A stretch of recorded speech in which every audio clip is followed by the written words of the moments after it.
नमस्कार, big debate में आपका स्वागत है। मैं हूं आपके साथ दीपक भदौरिया। राम जी करेंगे बेड़ा पार। जी हां, अयोध्या में राम मंदिर के शुभारंभ के साथ ही 2024 के चुनाव का शंखनाद भी हो चुका है। पीएम मोदी से लगाकर बीजेपी शासित राज्यों के मुख्यमंत्री श्री राम के दर्शन करने के लिए पहुंच चुके हैं। बीजेपी राम नाम की धुन पर ध्यान लगाकर लोकसभा के चुनावी मैदान में उतरी है।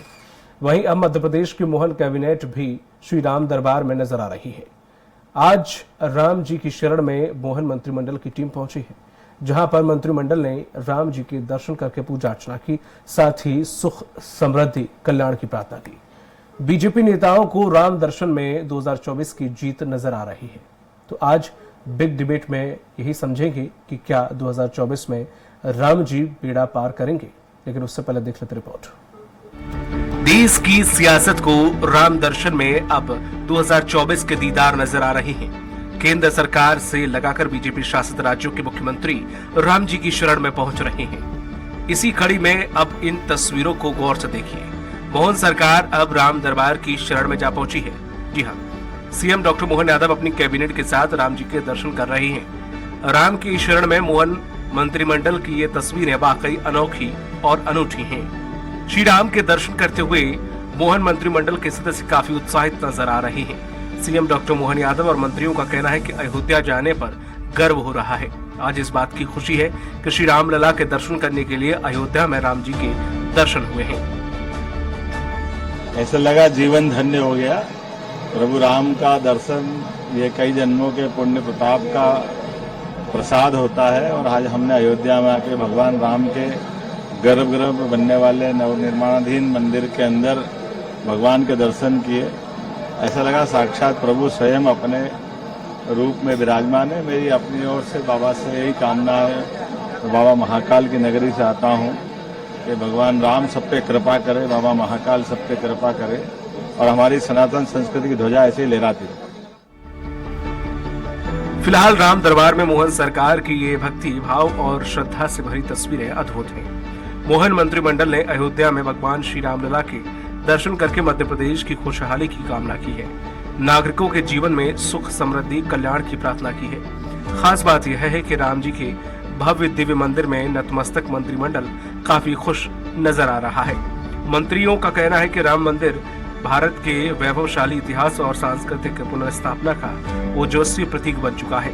यही वजह है कि अब 2024 में राम जी जरूर बेड़ा पार करेंगे। Bureau report, Swaraj express.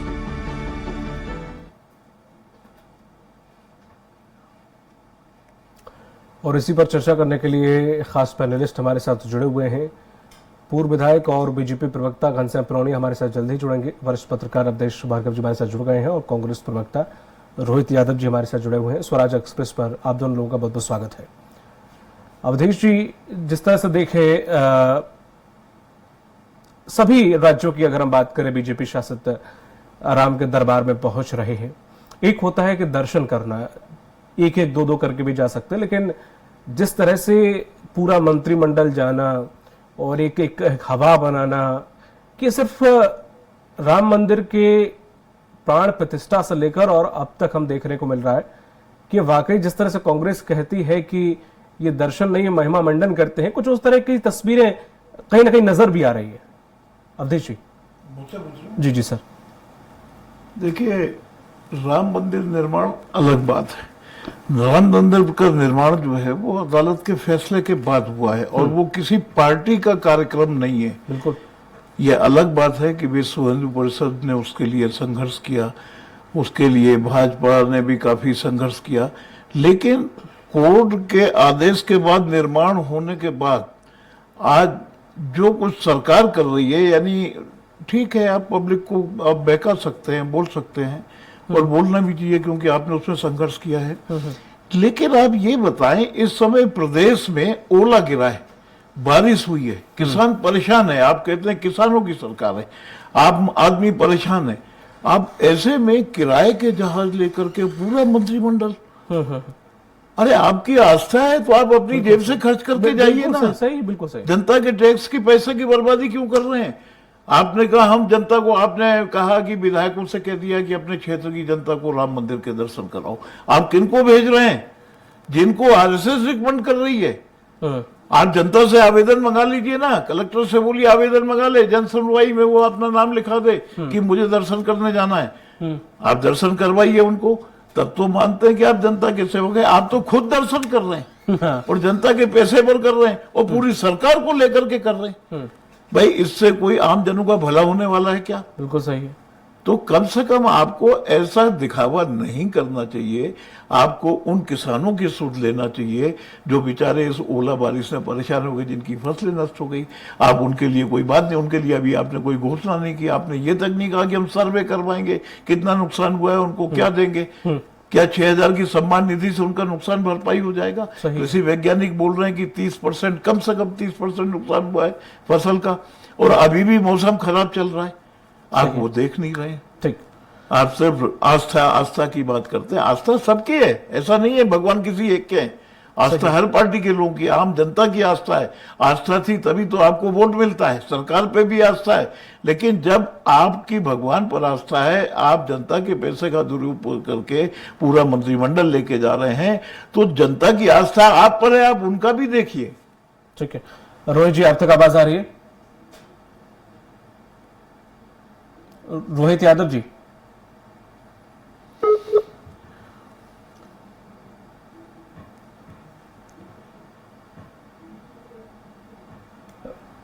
Rohit जी, आप तक आवाज आ रही है?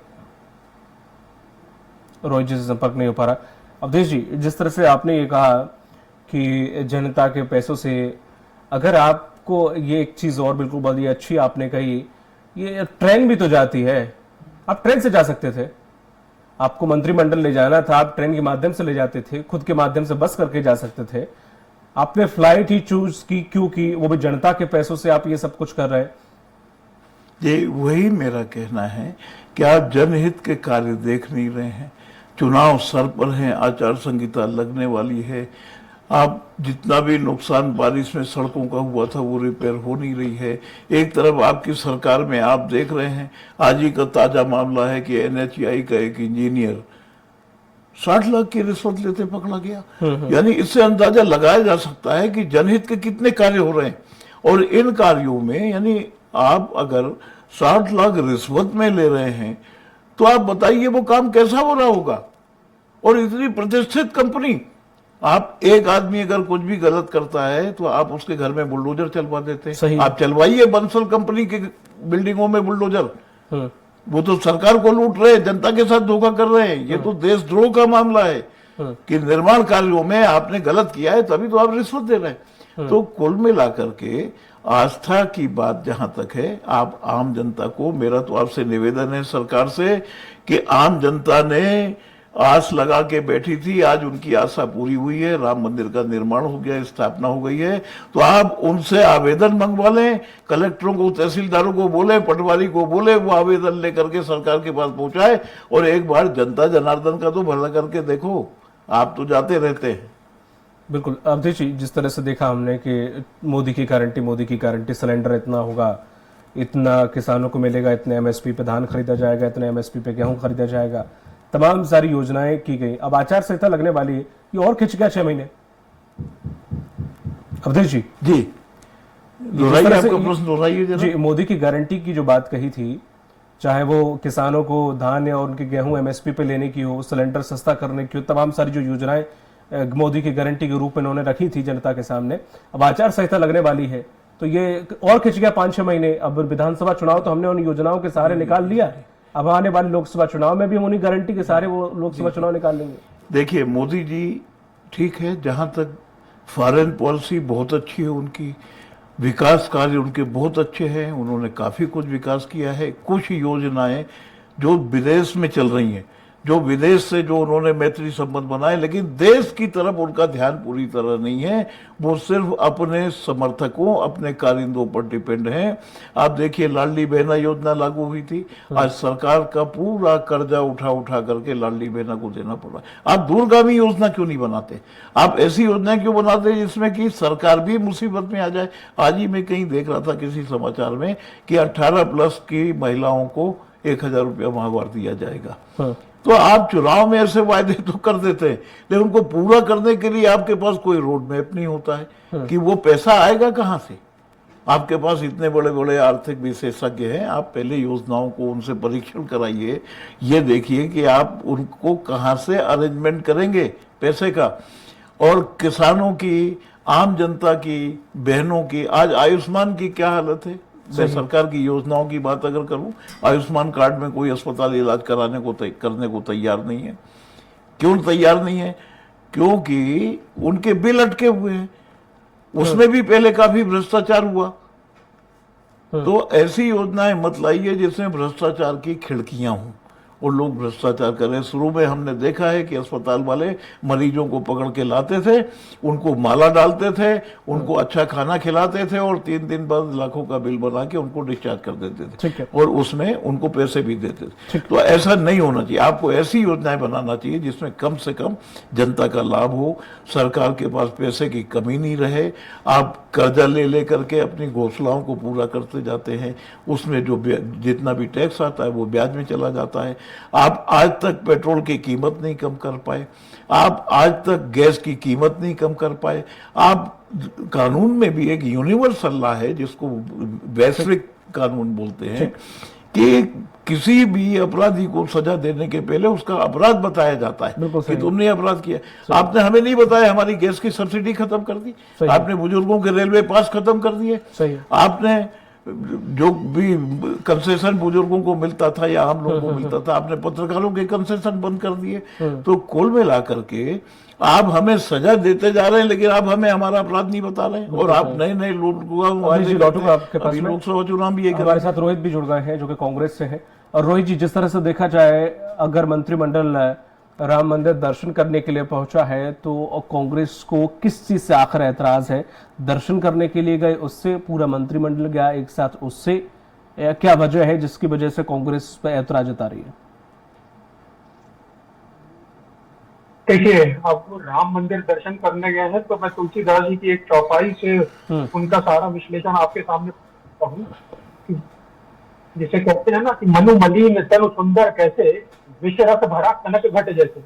तो ये पूरी भाजपा की, चाहे केंद्र की चाहे राज्य की सरकार हो, इन सब का हाल यही है कि ऊपर से देखने में ये जितने साफ सुथरे और चमकदार लगते हैं, इनके मन में इतनी कालिक है, इनके मन में जनता के लिए एक रत्ती भी कहीं कोई जगह नहीं है, इनके हृदय में कहीं कोई ऐसा भाव नहीं है कि ये सेवा भाव से कोई काम करें। मैं आपको एक बहुत छोटा सा उदाहरण देता हूँ। ये सारी समस्याओं से लोगों का ध्यान भटका के किस कदर ये लोगों को धर्म के नाम पर राजनीति करते हैं, मैं आपको बताता हूँ। ये 29 तारीख का पेपर है मेरे हाथ में।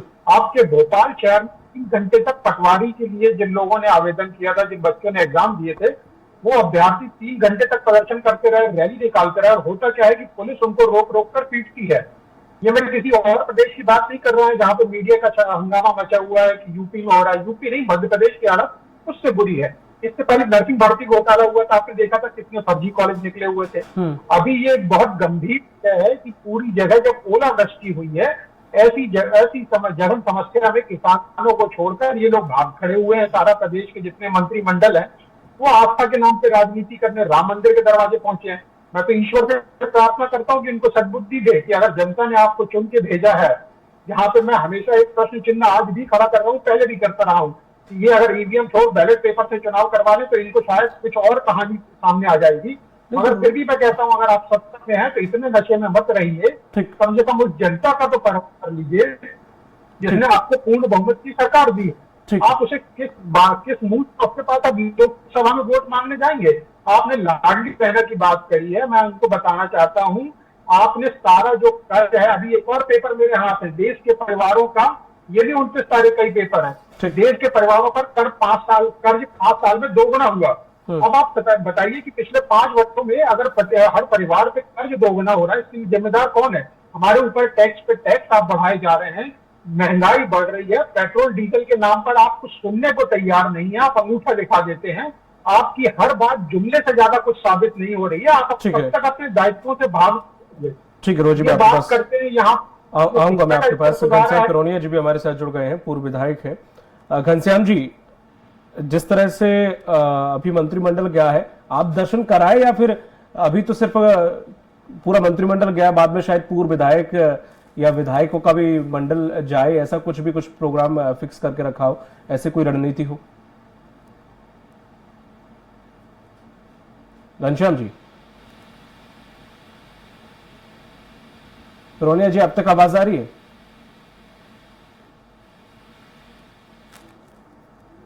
ऑडियो ऑफिस रोनिया जी, अब तक आवाज आ रही है? ठीक है, प्रोनिया जी के पास मैं वापस लौटूंगा अगर वो जुड़ते हैं दोबारा से। रोहित जी, आप बात कंप्लीट कीजिए। मैं आपको एक बात बहुत विनम्रता से कहना चाहता हूँ, इन सभी समस्याओं के मूल में जो है वो ये जिस ढंग से सत्ता पाने के लिए लालायित है, मेरा इन लोगों से हाथ जोड़ के निवेदन है कि आपकी एक बार हिंदू महासभा ने मुस्लिम लीग के साथ मिलकर इस देश का एक बंटवारा करवा दिया था। मैं आपसे हाथ जोड़ के पुनः निवेदन करता हूं कि दोबारा इस तरह की धर्म की राजनीति ना करें, ये बुलडोजरवाद यहाँ से बंद करें, नहीं तो आप लोगों को इतना बांट देंगे कि वो रोटी रोजी छोड़ करके सिर्फ और सिर्फ बंटवारे को उतारू हो जाएंगे। ठीक है रोहित जी, कांग्रेस कब जा रही है रामलला के दर्शन करने के लिए? कांग्रेस कब जा रही है? कंडीशन में आ जाएगा। इस बात को आप नहीं समझ रहे हैं। बहुत हल्के स्तर की राजनीति है। धर्म के नाम पर आप कब तक लोगों को बहकाते रहेंगे? बिल्कुल सही, हर घर में सहमत हूं। हर घर में कोई न कर ले या कर्ज के बोझ तले न दबकर आत्महत्या कर दे। आप किस हद तक ले जाना चाहते हैं? अपने वादों को आप पूरा करने की बजाय हर बार एक नया रोहित दे देते हैं। राजस्थान से बोला था 450 रुपए में सिलेंडर मिलेगा। पूरे प्रदेश में इन्होंने बड़े बड़े होल्डिंग्स और पोस्टर लगाए थे। आज क्या हुआ? नतीजा शून्य है। वादा खिलाफी से इनको कोई परहेज नहीं है। ये लाल किले पे खड़े होकर झूठ बोलने वाले लोग हैं। संसद में झूठ बोलना इनकी आदत में शुमार है। और मैं आपको बोलता हूं, इनके पास से दो चीजें हटा लीजिए। ठीक है रोहित जी, मैं आपके पास लौटूंगा। रोहित जी मैं लौटूंगा। घनश्याम जी एक बार फिर से हमारे साथ जुड़ गए हैं। घनश्याम जी, जिस तरह से जितने हैं विधायक मंत्रिमंडल गया है रामलला के दर्शन करने के लिए, क्या आप हो आए हैं या फिर अभी शायद दूसरी बार में पूर्व विधायक और विधायकों का डेलीगेशन भी जाए दर्शन करने, उसके इंतजार में? जी देखिए, हम सब लोग भारतीय जनता पार्टी के अनुशासित कार्यकर्ता हैं और आज माननीय मुख्यमंत्री जी के नेतृत्व में हमारा मध्य प्रदेश का पूरा मंत्रिमंडल सपत्नीक और वो रामलला के दर्शनार्थ वहां पहुंचने का कार्यक्रम तय हुआ था। और जब भी हम लोगों को, जैसे पूर्व विधायक है, पूर्व सांसद है या भारतीय जनता पार्टी के अन्य अन्य प्रकार के जो कार्यकर्ता हैं श्रेणी अनुसार जब आदेश मिलेगा तब जाएंगे ही। लेकिन श्रद्धा अनुसार जो जा रहा है तो उसको मना ही नहीं है, क्योंकि माननीय प्रधानमंत्री जी ने जब इसका शुभारंभ किया था, लोकार्पण किया था। लोकार्पण शुभारंभ तो दुकान का होता है, प्राण प्रतिष्ठा की थी घनश्याम जी। हाँ, तब उन्होंने ये निवेदन किया था भीड़ को देखते हुए कि अपन अपने जो योजना के अनुसार वहां पहुंचे। और इसलिए हम सब लोग कार्यकर्ता उसका पालन करते हुए जब भी हमें आदेश मिलेगा हम सब लोग जा रहे हैं उसमें। ठीक है घनश्याम जी, जिस तरह से लगातार विपक्षी आवाज उठा रहा है कि जनता के पैसे से आप एरोप्लेन में जाके दर्शन कर रहे हैं, ट्रेन से भी तो जा सकते थे, बाकी सब यात्री भी जा रहे हैं, आप भी चले जाते। देखिए, अगर मेरा निवेदन ये है कि कार्यकर्ता होने के नाते, दर्शनार्थी होने के नाते हम सब लोग उसका अनुसरण भी करते और आगे भी करेंगे ही। लेकिन अगर कहीं कोई शासकीय अतिथि के नाते शासकीय योजना के तहत अगर जाता है तो वो विषय अलग है। लेकिन अगर हम स्वयं जाते हैं तो अपने ही खर्चों पर जाने का प्रयास करते हैं और अपने खर्चे पर सब जाने का कार्यक्रम उसमें रहने वाला है। तो ये तो दर्शन करने के लिए तो निजी हो गया ना सर, ये तो शासन की योजना। कोई रामलला से कोई लोकार्पण के लिए पैसा मांगने, डील करने थोड़ी ना गए हम सर।